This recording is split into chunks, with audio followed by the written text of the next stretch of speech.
Okay. Oh, wow. Okay. It's going to get enough sun. So where are you moving? Just keep working. Where? Okay,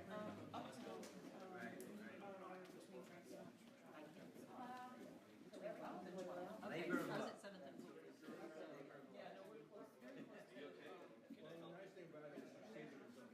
how did you find moving? So many times you don't. Share them later on. So when we, yeah, but you had to do the actual downsizing, right? So when you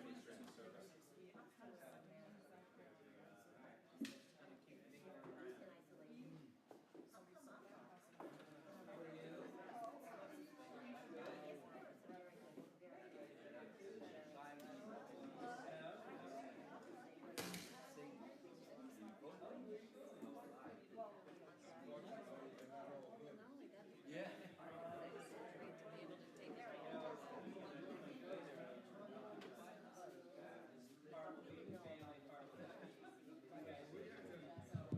great to be able to take care of So we're in South Carolina. Does. Okay. Last week we're up big time. Gasoline and Your domiciles here.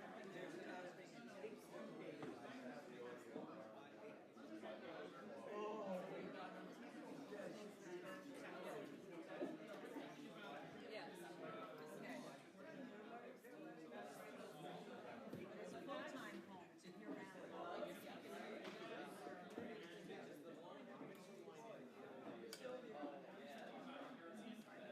These back out in our house. Well, just collect up these. These were for the kids. We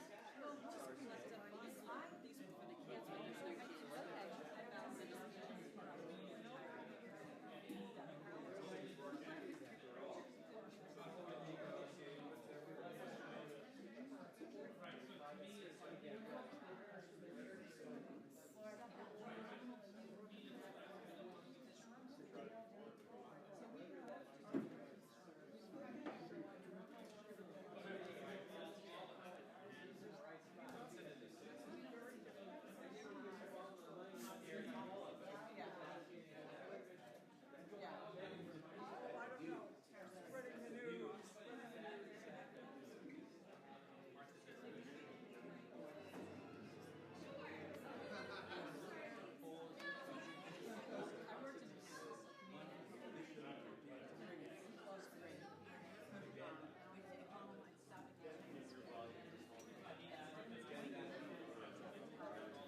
At the time, I was just out of college, so I was like, this is my university, and I was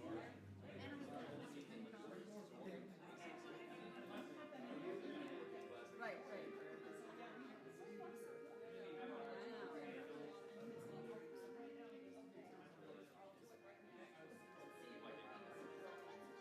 Did you take the bus in, or did you just take the path? Over there? Are the mics working? And he's just say quick prayer. Is that like a walk? Yes. Good morning.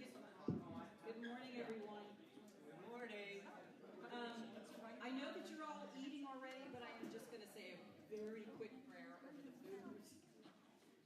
Loving and gracious God, we thank you for the blessings of this day and this life and this beautiful parish, and we give many thanks for the abundance of food that we have today. Please make it for our use and us to your service. Amen. Amen.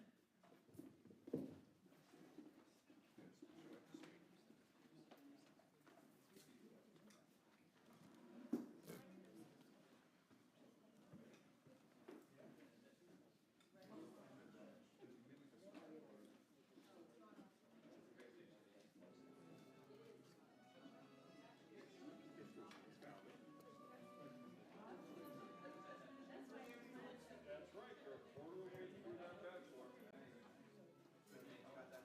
They are home. They are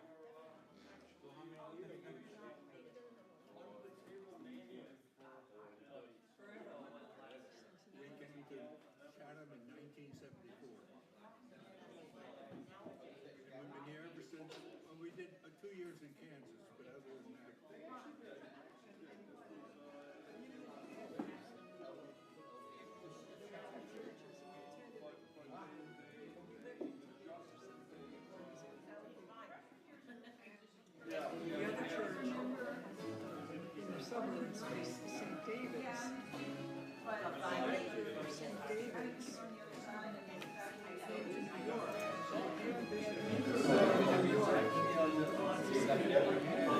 Overnight camp, we were going to And they asked us about it. My response was, don't come. so it wasn't as Because New York City and Topeka, Kansas are worlds apart. Oh, thank you.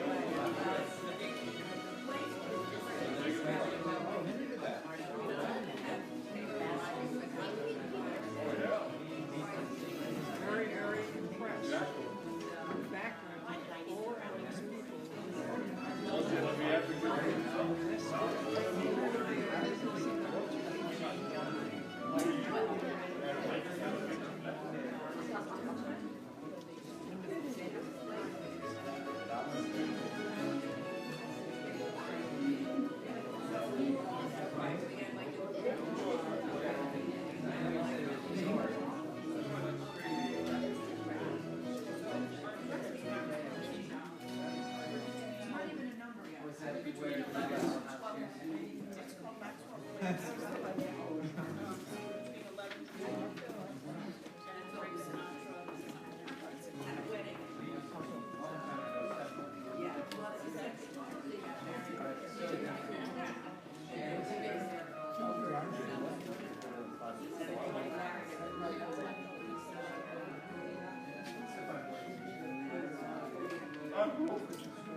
Before it was like a park, it had trees coming out. I did see her in Square, surrounded by cement. More than this now. Beautiful walking on the water. Oh yeah, I love it.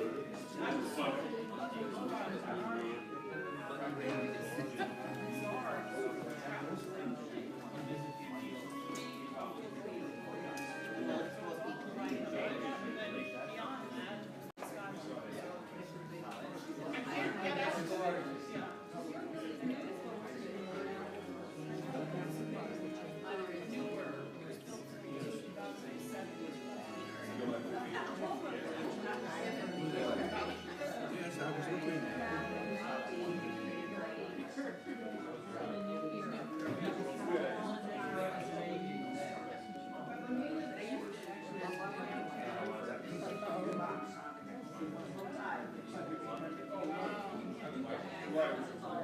Flat for the most part.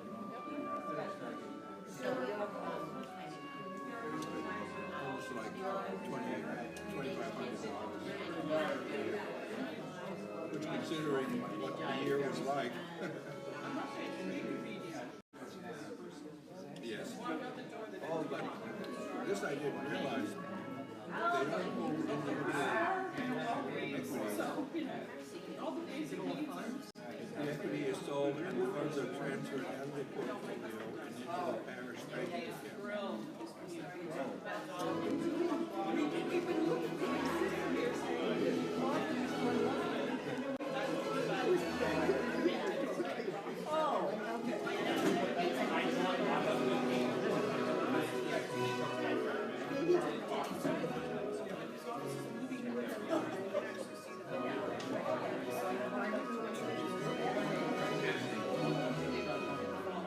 Okay.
Flo put her stuff here.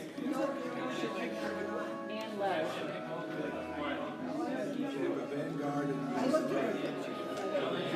Oh, she's changing the altar. But then she's coming. Yeah, of course. Can I get it? No, I just, it's kind of weird.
He likes mommy's music and daddy's songs.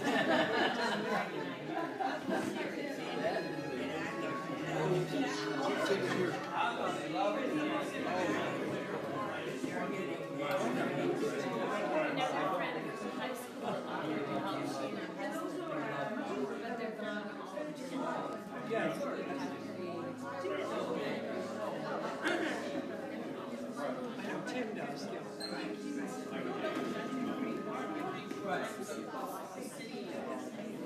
Can't do everything. Yeah.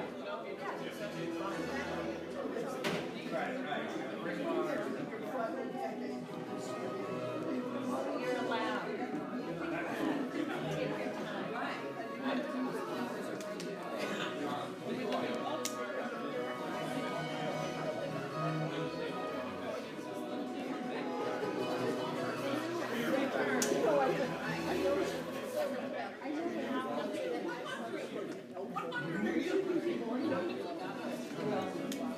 It would be nice if there were, but not today.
I haven't put it, I was just looking at the finances.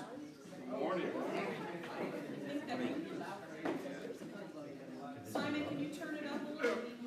Can you just speak up? Yes. Is it on? Do it with the mixer.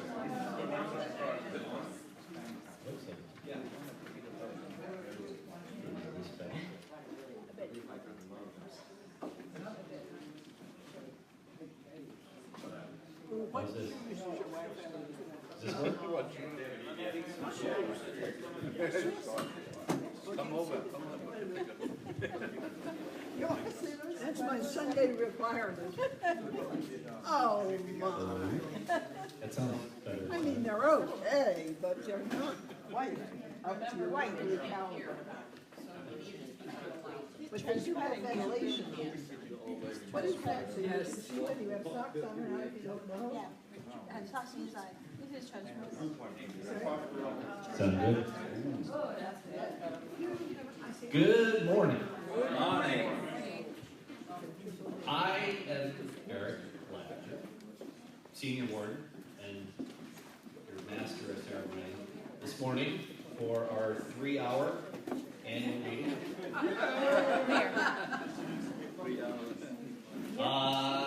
Yeah, I'll probably be a little bit shorter than that. We have a nice little bulletin that we put together, so I know many of you read through it earlier during lunch. The agenda is on the inside flap, and we're going to follow that as best possible. I will be speaking last in my little annual update, but we're going to start first by handing the microphone over to Ellen to launch us off with a prayer.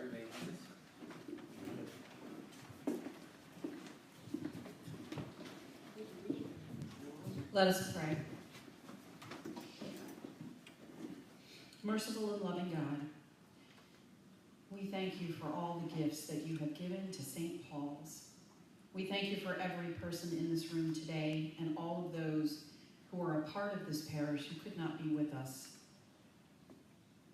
We ask that you continue to guide us with your wisdom. Fill us with your spirit.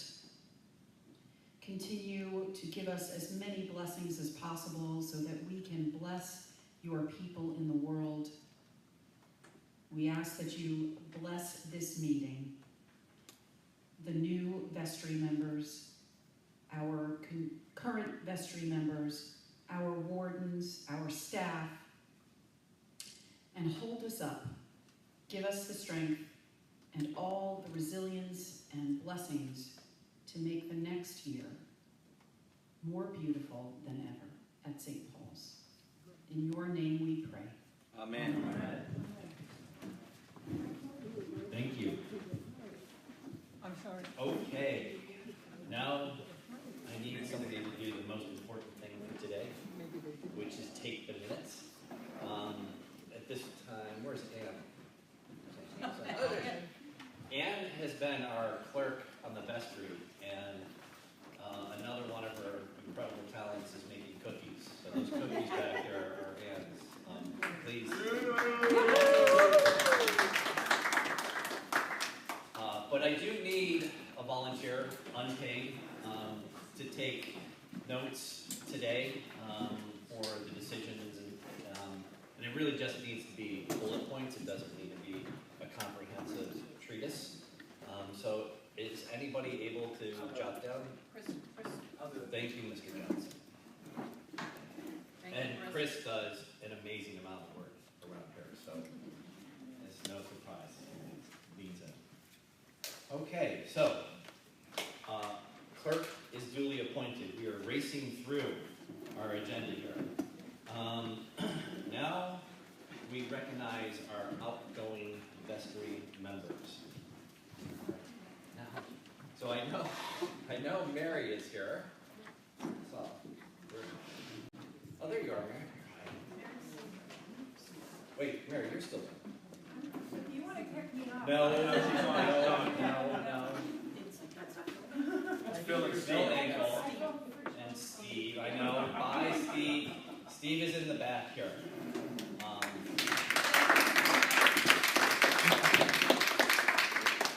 So Steve has done with Simon an incredible amount of technology work, starting with running the various virtual services with an iPad and a shoestring and a lot of wires going in and out. I think he and Simon had perfect attendance for a year and a half of church. Over COVID. Yeah.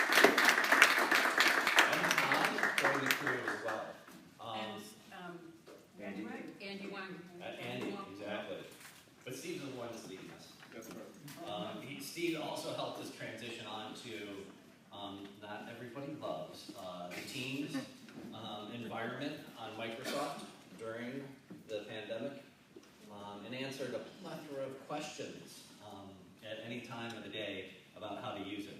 But it's really helped us archive a lot of sort of institutional knowledge in a great place. So we went from not being able to find minutes from 2019 to really being able to make decisions much faster. And Steve, was there all the time. So he is earning a well-deserved break off of... No, he's still doing all that stuff. He's just not on the best. So thank you so much for everything that you did for the last year.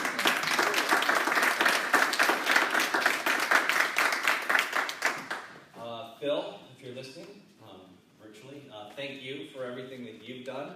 I know we've had a lot of back and forth about how we do our outreach. He's really sort of challenged us to do more. And with Andrew's help on the outreach committee, we continue, even in difficult times, to have really done quite an extensive outreach and continue to build the funds that we provide to the community. So thank you, Phil, for being a great part of challenging us and leading us on the best breed.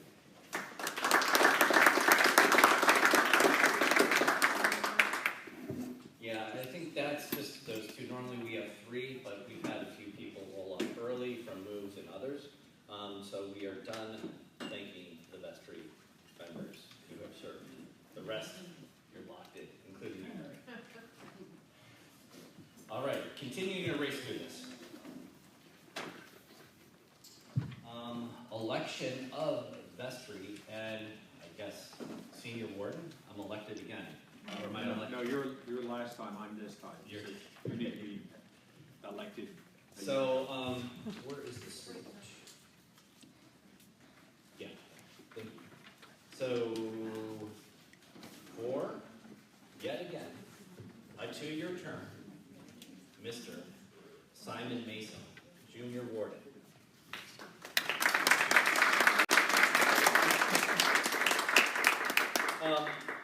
Very excited that we have a nice slate of members here on the vestry coming up for the next 3 years. Now, not everybody's going to serve the entire term. We've had some qualifications, but Anne, fantastic clerk and cookie maker, but also always there.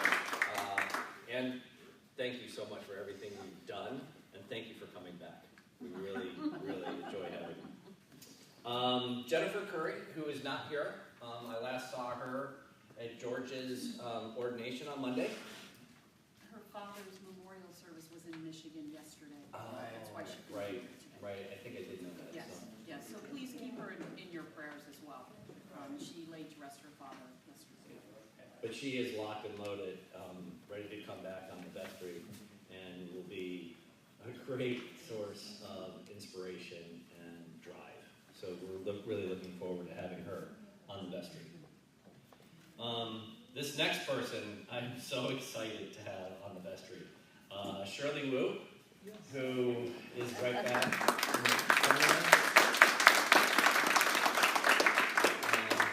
I think you gave your testament, your sort of last stewardship campaign about your time in China and why the church has been such an important part of your life during the reign over there, and how you've come over here, and some of the challenges that your church that no longer is in existence. So Shirley has had a right history of understanding challenges and keeping churches moving forward, and she is always ready to engage and to have a conversation about what we can do, how we can do it, how we can do more. So she is going to be a fantastic leader, continuing leader of this church, and really looking forward to your guidance. Thank you for joining, Shirley.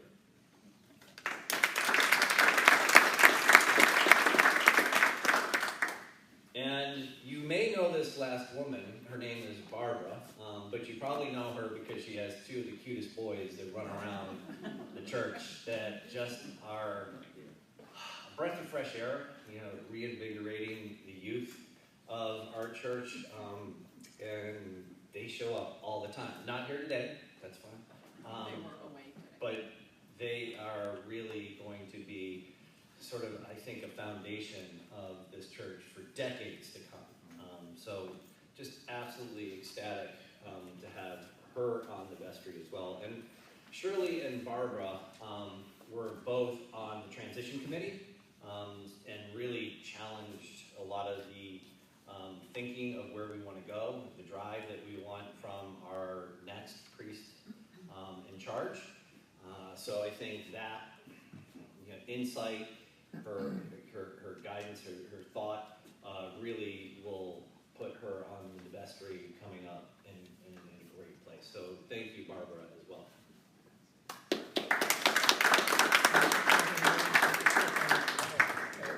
So now I think with that slate, we have to have a motion to vote.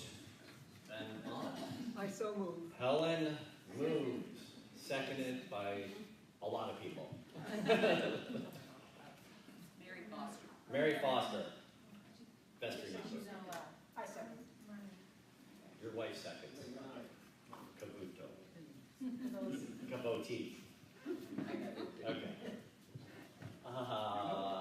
Can I see all hands in affirmation? All against? Motion carries unanimously. Wonderful, wonderful. Okay. We only have 2 points left on the agenda. We have to vote in last year's. Oh, we They do? have to do last year's. You don't need to do interest because they're already in it. Yeah. So this is a technicality because we weren't here in person. We have to do the historic vote.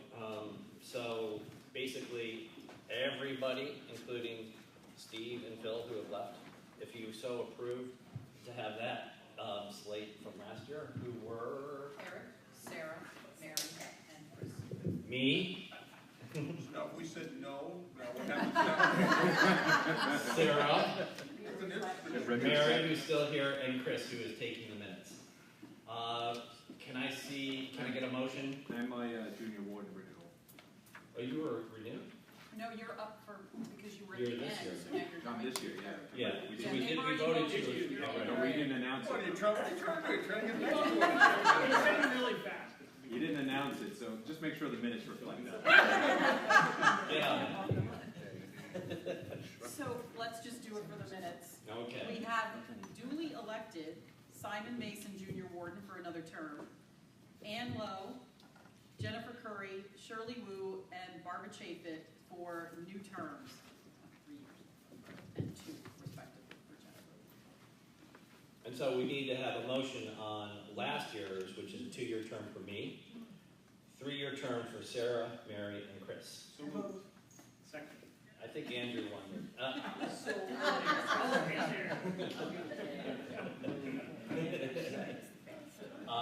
Can I get a vote in affirmation of anybody against last year?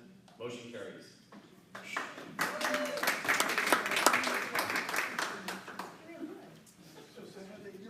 Okay, now I can hand it over to Jeff and sit down and have some of Ann's cookies.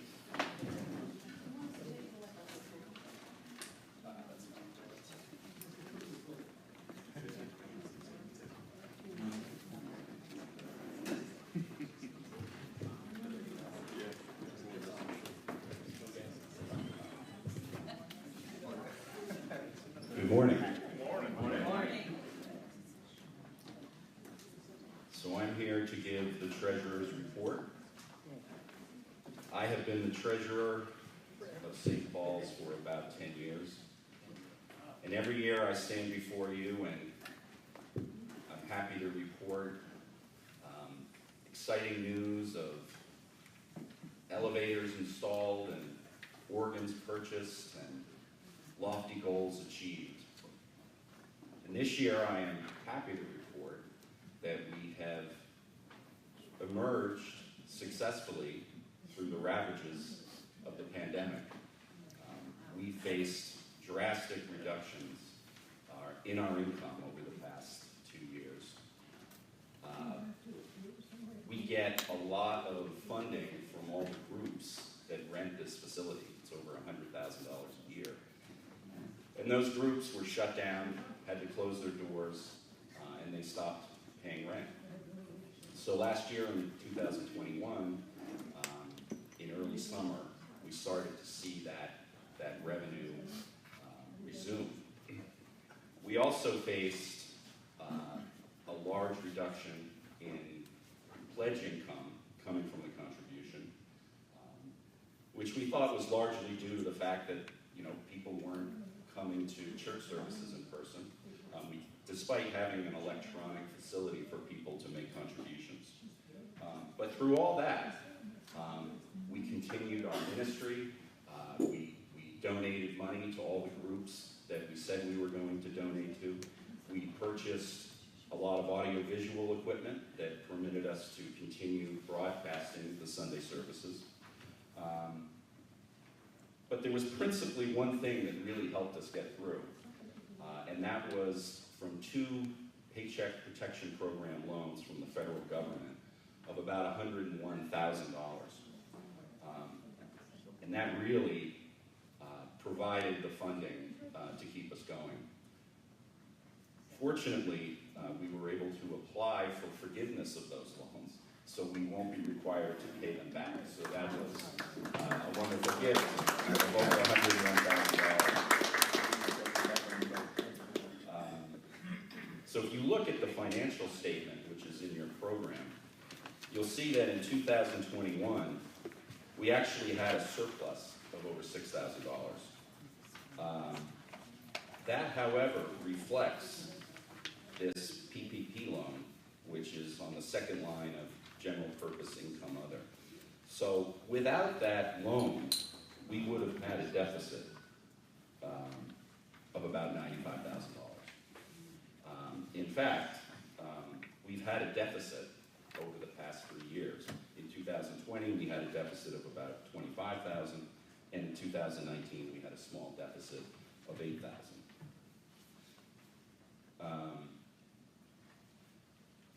So as we emerge from the pandemic, we expected to see sort of a resumption of the income that we had been getting in the past from the congregation. And we aren't seeing that, unfortunately. And we think that that is largely due to certain members of the congregation who have retired and moved out of the area and were particularly generous in their giving to the church. So as we've been looking at the financial statements all through 2022, we aren't seeing the income that we had budgeted. And so I made forecasts out to the end of the year. I tried to compare our income from previous years. And one of the other challenges that we're facing is that as much as people are contributing, they're not pledging, they're not returning a pledge card. So our pledge income in the beginning of the year that we're expecting is much lower than what it's been in the past. In fact, for 2022, it's about $147,000. So what's happening is people are still giving, but they're giving us a check, perhaps at the end of the year, but they aren't giving us that notice of a pledge card, which makes it particularly difficult to budget for the church. And I've tried to say through communications to the congregation that if you make a pledge and your financial condition changes at some point in the year, let us know, and we will budget accordingly. But I think people are resistant to making a pledge, especially during the uncertainty of COVID, because they're not sure if they're going to be able to make good on it. And that's fine. But it is very helpful if people can inform us of what their intent is in their giving to the church, because it makes it a lot easier for us to budget. So I've made these forecasts, and at the present time, it looks looks like we may have a deficit of over $100,000 at the end of the year. So we are hopeful that things will improve. So what's more concerning is the cash flow issue we will face, and that I estimate that about by November, our liquid checking account will go to zero. So we are on the vestry making arrangements at the present time to borrow from the endowment. As of the end of April, our endowment was $808,000. We created a new endowment policy 2 years ago, and in it there are special procedures that the church must follow if we are to borrow money from it. So if the money is to be used for general operations, we will borrow it. We have to go through 2 consecutive vestry meetings. We have to communicate to the congregation. So we haven't done it yet, but we very soon may begin that procedure for us to borrow money so that we have adequate funding to make it through to the end of the year. We do have, adequate funding. We obviously have a large endowment, but we are making the point to borrow from it. We are not taking that money, and our intent is to pay that back when the financial conditions of the church are better.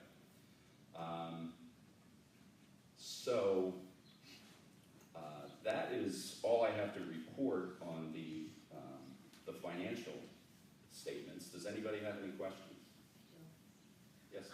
Jeb, has there been any effort to try to either verbally or by letter contact the people that have been pledging, and not just asking them to pledge again, but explaining to them what you just explained to us about the need for us to budget better if we have a pledge? Well, and there's nothing like talking to people. So Dot just asked the question of whether or not we have been in contact with people who have usually pledged in the past and have not.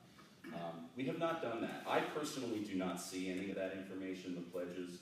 That is all privy to the stewardship committee. I think there is some analysis that's being done, and I think Eric may speak further on that later. But so all I have done is to, at various times, try to reinforce that we do have the ability for people to contribute electronically, because a lot of people are watching the church services from home and aren't seeing the plate come across in front of them. So that is the only communication that has been done with respect to that. Anything else? Okay. I will turn it back over to our senior warden.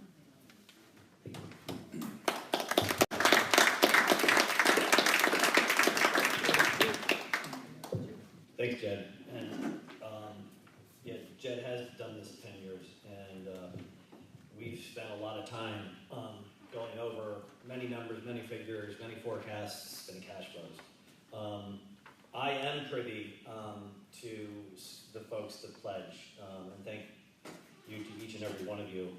Dot, to kind of go a little bit more, some of those people have been reached out to, and we'll let them know. I wrote letters to a number of folks thanking them for their pledge.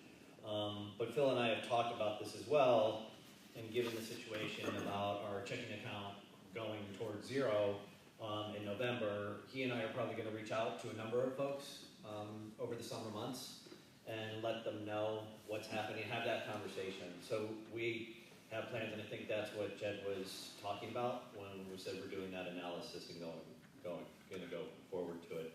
Really, and this was credit to Simon. He asked Jed to come up with a forecast of our cash flows and come up with an estimated timing of when we run out of cash. And it is because we're kind of, over the last 2 years, $100,000 late. And that, I wouldn't say all of that, but a large part of that is some heavy hitters moving away, retiring, doing their thing. So you'll hear from Ellen probably, in her vision about what we need to do to rebirth ourselves as a church, and that's going to start with getting more and more younger families coming back to church. So I haven't started my speech yet, but I'm just sort of answering a little bit more of your question in detail. This is it now. So as you know, my wife has told me several times I have to write this down. So I kind of did, and I ran out of paper, and it got really small. So I'm going to follow it along, but I will go off script at points. Apologies. Today, we stand here, or I do, you sit, already off script, having survived a period that probably would have crushed most organizations and many individuals. And it is such a joy, really is a joy, to be here with our very dedicated group of you folks who have so helped lead us through this time. So give all of yourselves a great big round of applause, because you have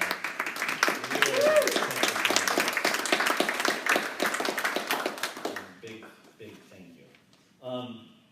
We are a smaller church than we were 2 years ago, but we're more connected. I think many of us have come through this with many different silver linings. There's been a lot of growth in individuals leaning in and leading. The fact of the matter is, I was kind of in charge of the church. Yeah, kind of was, and it is a challenge to lead an organization and have a full-time job.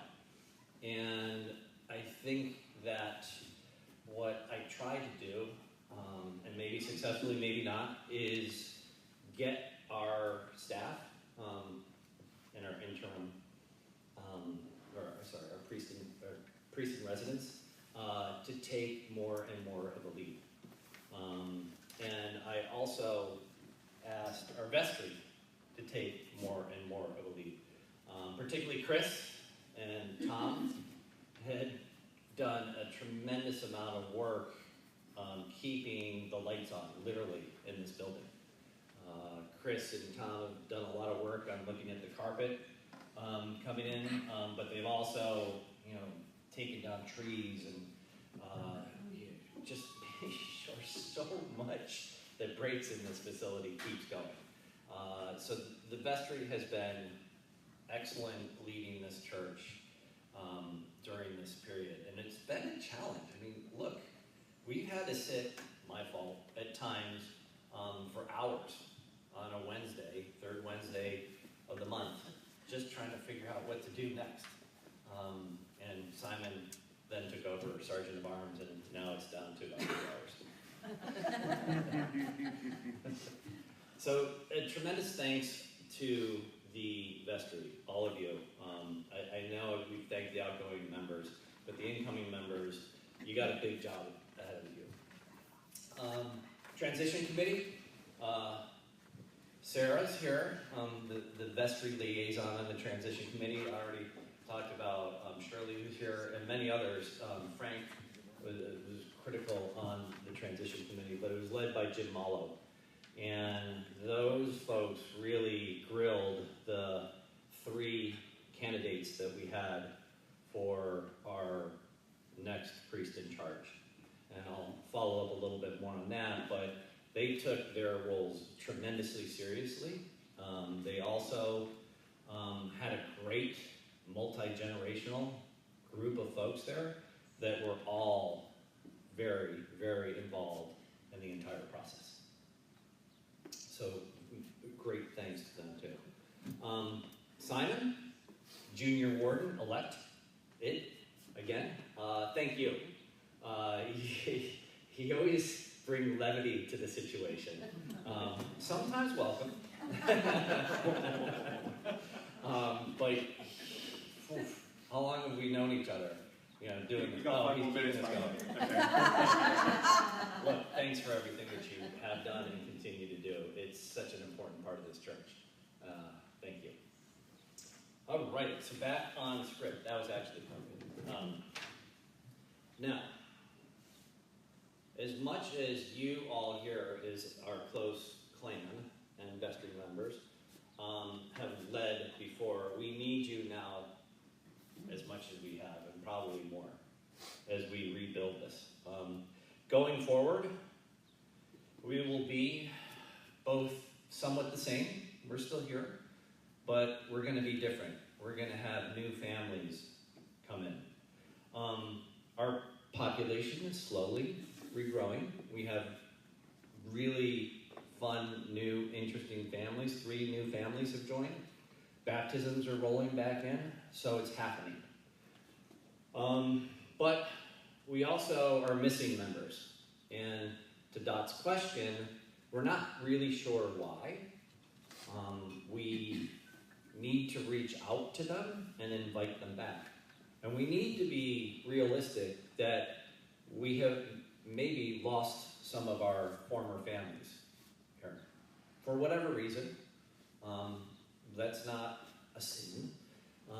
But we do need to at least understand who they are, be the welcoming church that we are, and reach out to them. So I am asking you, right, please, if you are close with folks that you haven't seen back for a while, just reach out to them. Say hello, see how it's going, invite them back. Don't expect miracles, but I think if we could just do what we do best, and reach out to these folks, it will be really, really helpful to reinforce who we are, what we have been, and help those that are coming in to know the culture, the welcoming, the sort of thought-provoking conversations that we have. I think that's my ask to you for this coming year, because we need you. We need them. And that will be tremendously helpful for where we need to go. And look, this hasn't been easy. It's been a lot of work. But there was a great sermon given at George's ordination, and I'm kind of going to rip off the theme of the sermon that was given by this minister of East African heritage who just had a presence. And what he said to George was, we need him more than ever. This world is hurting, right? Fractured. Evil exists. There's death, there's destruction. We see it every single day. And this thing that we have here in Christ, in God, is now needed more than ever. And you're needed more than ever. Because if it's not us, who will it be? So, going forward, we got work to do. We got people to invite in. We got monies to raise. But as Jed said very eloquently, we have survived.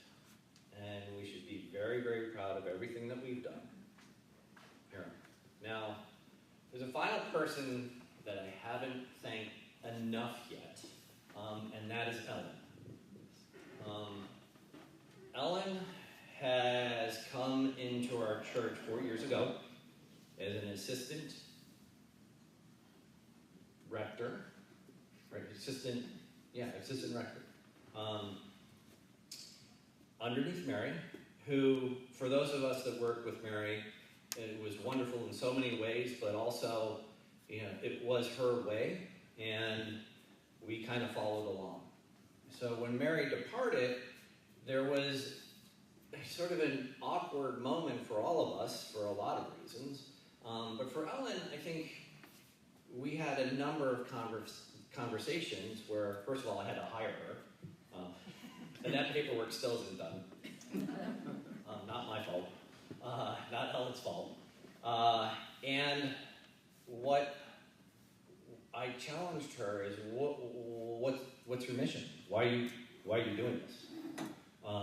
And she said her mission is to get people back together. Her mission is to get people into the church, to challenge them to do more. And it's been my honor to watch her grow from what was, somebody that had experienced a former small congregation to lead this church through so much uncertainty, week to week. Do we wear masks? Do we not wear masks? Right? Is it getting better or worse? Do we have money or not? Do we have people or not? Is the altar set up? How's that going, Ellen? Better. Better, much better. And we so, have a new plan. We're good. And so Ellen's really, been so great about the transition as well, right? And has told the vestry over and over again, whatever our decision is for the next priest in charge, it's fine. She will do whatever. It's God's calling. She will do whatever. So she's also been tremendously brave and tremendously engaged. And it's been a pleasure to work with her because I could step back a little bit by little bit. I will say over the last couple months, she's probably done more work than she should have. So we need to think about how we get our leaders into our various committees and other projects going around and people back in the church to help her out. Because as we continue this journey, we need to make sure that everybody's supported. And I do have the power today to make an announcement. And I am going to announce, now that I've thanked Ellen for all of her service, who our next priest in charge will be. I do have that power. Verbally given to me by Canon Clark, who we determined is still working after 3 months on the letter of agreement. A reminder, you're streaming online. There goes that letter. And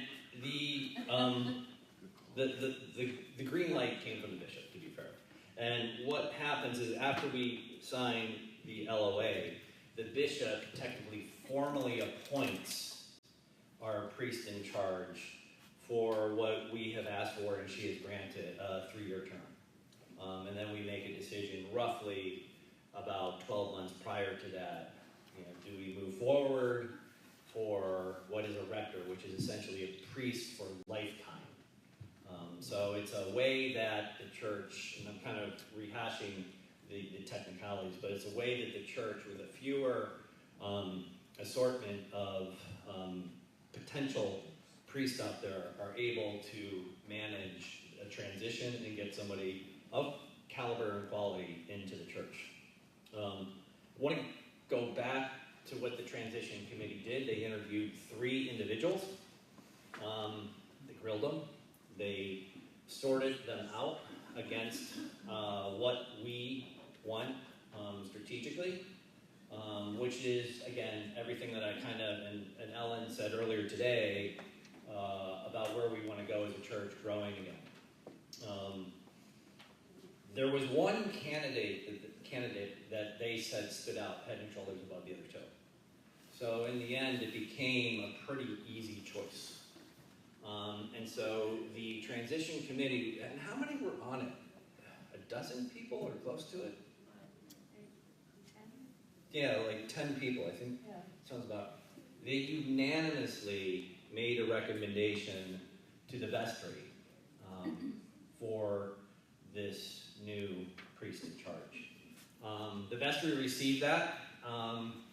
We had an impromptu meeting, about 30 minutes, where we discussed it on a Monday or Tuesday, so off cycle from a normal vestry meeting. And we also unanimously approved it. There was conversation around that, and this letter of agreement. The conversation was, again, an example of the leadership of this community and this vestry. We then took those and wrote them in, which you do, in a letter of agreement into the goals. And so we went through the process. The vestry voted unanimously. The vestry came up with, a vision. The transition committee worked tirelessly and frequently to interview these candidates, visit them. And today, I am thrilled, honored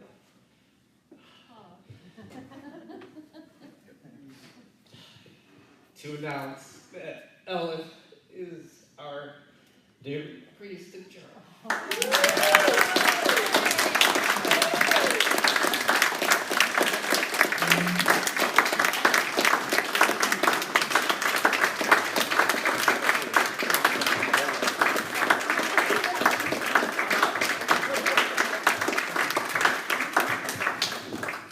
Thank you, Eric, for those beautiful words. I can't tell you how wonderful it has been to lead you all with Eric and Simon and the vestry for these last 9 months. It has just been a new experience in church for me. I came from a parish before I came here. That was wonderful. They had many beautiful people, and we did many wonderful things there, but there was a controversy, and it affected me very deeply. And I came here, Mary, God bless her, love her. She invited me into this beautiful community that she helped create with you all. And it touched me so much that to see all of your faces, to be here with you all, how engaged you are, how much you love each other, how much you are willing to work together and make this place live. And when this came up, when Mary left and I ended up here on my own for so long, I never felt alone. I never felt alone because everyone that needed to step up, stepped up. And it was like an experience of church that I've never had before because you're wonderful. And we went through a lot of hard times in the last 2.5 years. It has not been easy, but we did it. And we're still here. And I am honored, so honored that you chose me to be your new priest in charge. So honored and just thrilled because I have such a great vision going forward of what we can do together. And as Eric said, I'm going to say it again, we still need everyone. Everyone is required for us to move forward and to create a new light in the world, in this church, as we try to rebuild it. We need your time, your talent, and your treasure. I need it. Everybody out there needs it. All the people we help with our outreach programs, everyone. We all need each and every one of you. So please continue to give what you can. I know our vestry and our wardens are burnt out, and I get that, and I totally understand why. But whatever you can continue to give, please do that. A couple of things that I do want to say. Going forward, we do need to hire people because we are understaffed at the moment. Since we no longer have George, we no longer have 2 priests, we don't have a Christian education director, all of these things are going to be key to us getting back on our feet properly. Christian education is probably the top priority right now. We need Sunday school, we need youth group, we need to get that program back together. We've been blessed with 3 new families that came in with young children, and we want to have something to offer them and offer our youth and get all of that back together. We also need help with communications to get our word out there so that people know that we're here. We also need help in another way that may seem minor, but it's actually not, to sort of give the church a spruce up and a refresh. That means cleaning places that haven't been cleaned for 10 years or whatever, and just make it more welcoming and more lived in, I guess is the best way to put it. And that seems like a small thing, but what people see when they first come to the church, the outside, they walk into the lobby, all of those things, they walk into the sanctuary, they're going to get a feeling for the church. And we want that feeling to be the best feeling that we can possibly give them. And stewardship, Phil is here somewhere, Phil is over there. Love this new stewardship direction that we're taking, that we want people to know that there's more than just stewardship of money. This parish has so much potential, so many gifts, and so much love to give. And this world needs it right now. Not just this church, not just Chatham, but the world needs it. And whatever we can do, whatever gifts we have to share, that is our call. That is what God calls us to do. That is what Christ calls us to do. So I think I've said enough for now. Eric, do you have anything else that you would like to add? Yeah, just one bit. Then you'll be dismissed. Congratulations. I know you're going to do great.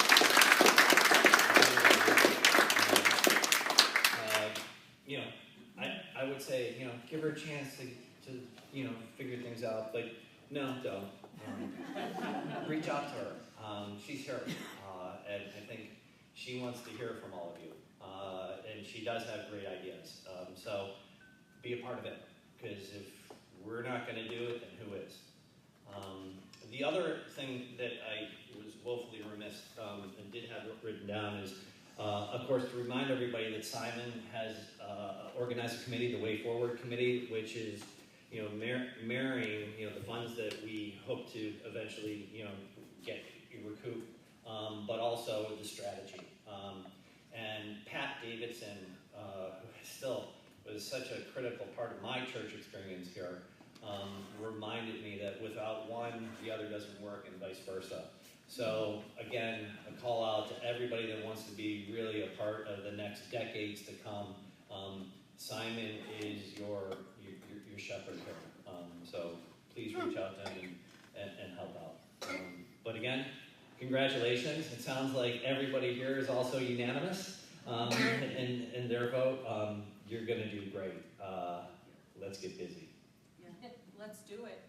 I think we close with a prayer now. I just want to say one more thing. Phil and Martha, would you stand up, please? Our lovely husband and wife, Phil and Martha, are this year's nominees / recipients for the David P. Haig Award.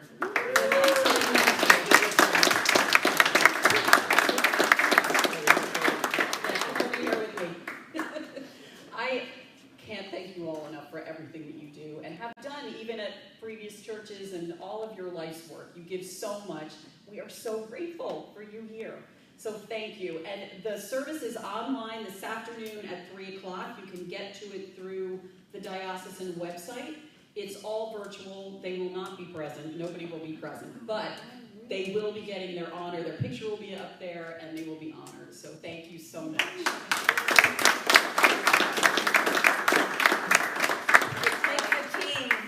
That starts there. And then I have a second one. And then a third one. The other thing, and this may seem like a small thing, but it's not. In the back, we have two things there that I would like you to pay attention to. One is the church directory. If you have not already, please go and make sure that your information in the directory is correct and correct it if it's not. Thank you, Barbie. The second thing that's back there, there is a list of ministries. We do still need people to sign up for ministries. We've lost some people off of some of the ministries. So there's a very detailed list back there that you can sign up, and we would be very grateful for anybody who would like to try something new. The last thing I want to say is I want to thank the staff here. Jim and Nancy are on vacation, so they're away today. But I want to thank the staff, Jim and Lori and Sam. I mean, they have just gone above and beyond in the last 9 months to keep it going with us. So when you see them, please give them a big thank you for all their hard work. It was hard for them during the transition as well. You know, it's been a lot of uncertainty and a lot of difficulty and challenge.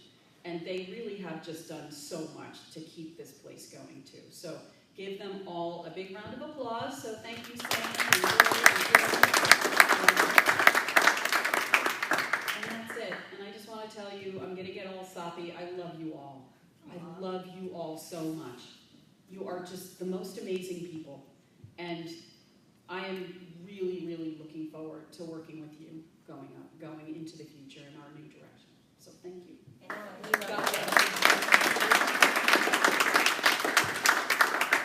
All right, closing prayer. Let us pray. Most gracious and loving God, we thank you for all that has taken place here today. We bless our new vestry members. We give thanks for those who are cycling off. We give thanks for our wardens, for our staff, for everyone. We give thanks for the new journey that we're about to begin together.